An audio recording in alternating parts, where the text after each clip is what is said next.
next few weeks. She's gonna want to die. I'm watching as she does the silent arithmetic, pros and cons, waiting for the announcement.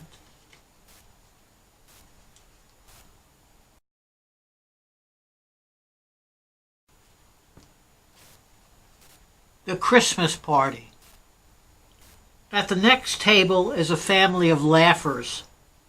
The girls are holding the old man's thin fingers, seeming to stretch them, telling him silly things about made-up flirtations, and they're all laughing.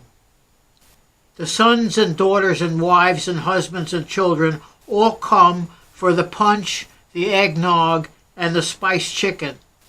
They wheel him to the table as a team so eagerly.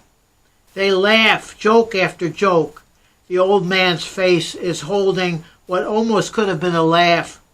But as we two sit at our table in silence, I study him and see in his eye the tear.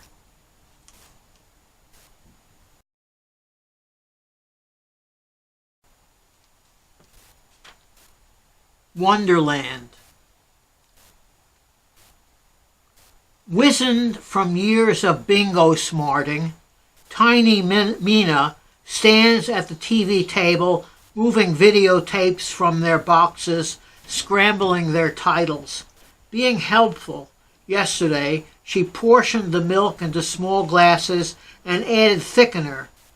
Junie wanders into Jennifer's room and samples the bed like Goldilocks.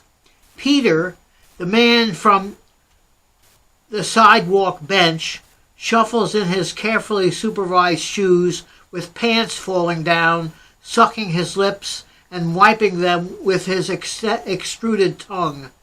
Miranda, bursting with cheer, bounds about the hall, responding to one important phone call after the other, awaiting her groom-to-be. Lean and imperious Irene points as she furrows her cool, administrative brow. Michael, the big man with the hard, loud voice, blocks the passageway, shoving his wheelchair into legs, crying for cigarettes. The make-believe tea party for dolls, the speech which comes so earnestly and dissipates on a journey to chaos, the sapped silence, the mystery friends to populate a mistaken spirit, the learning mangled, the scary rage of a helpless man, all happen at once.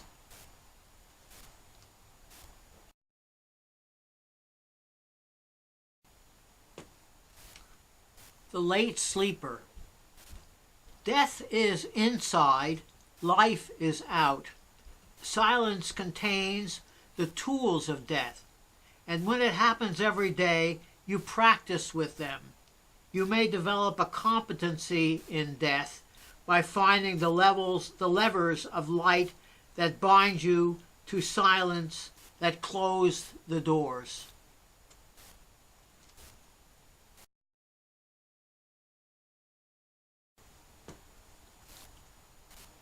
In the book, the poem sits dead. Its innards are frozen. The grass is passing through its skin.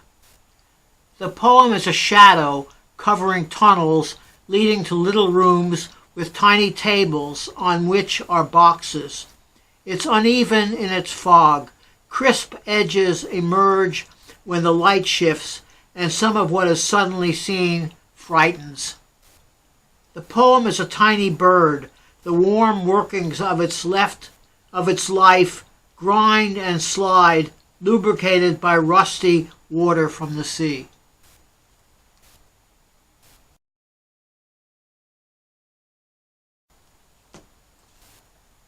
Putting it another way, I awoke this morning when I dreamed a shouted warning. I opened my eyes alone.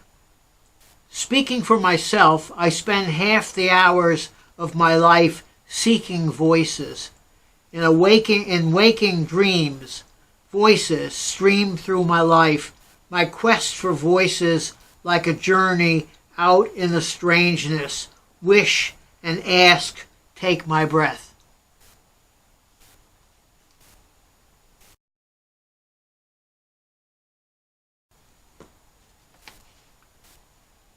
War Memorial. His face was marked with the creases of tears and the twisting of sunshine. He looked at the white monument as the woman so familiar her flesh was grown out of his approached from behind. He just wanted to know, and he asked the biased judge, "Am I a good man?" A strange light grew in the sky as she smiled.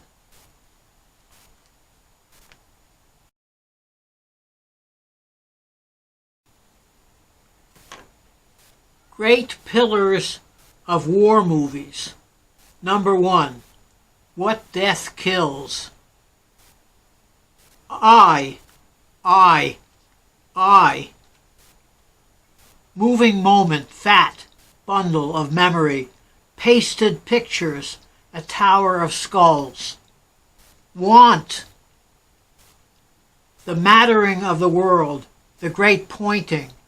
You. The bestowal of birth knighthood, eyes to meet. Then, boom, flesh cells.